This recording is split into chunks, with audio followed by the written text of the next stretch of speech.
చెల్లి ఆ సుందరి కోసం చెప్పింది కదా, అది సింగిల్ అనుకుంటా. నేను సింగిల్, మీ ఇద్దరు మింగిల్ అయిపోతే అయ్యో అవ్వయ్ అవ్వ ఎంత బాగుందో, సిగ్గేసేస్తుంది నాకు.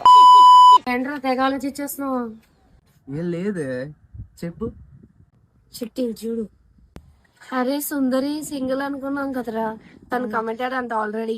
మ్యాచ్ కూడా ఫిక్స్ అయిందంట. పెళ్ళికి నిన్ను నన్ను ఇద్దరిని రమ్మని. వెళ్దామా?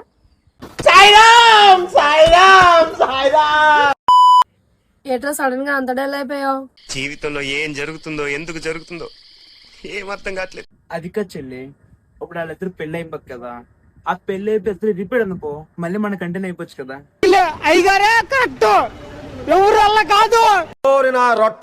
ప్రతి ఓడు డైరెక్షన్ చేసేవాడే. ఒరే ఎదవన్నారు ఎదవ, బురదలో పంది బతుకుతుంది, నువ్వు బతుకుతున్నావు. ఎందుకురా ఎదవ? ఎవిరా బాలరాజు, ఎవిరా ఉపయోగం దేశానికి నీ వల్ల? ఏదన్నా పని చేసుకోరా బేవకు. ఆ ఒక్క మాటతో లేచి 2 జేబుల్లో చేతులు పెట్టుకుని నడుచుకుంటూ వెళ్ళిపోతున్నాను. నేను ఎక్కడికి వెళ్తాను కూడా నాకు తెలియదు.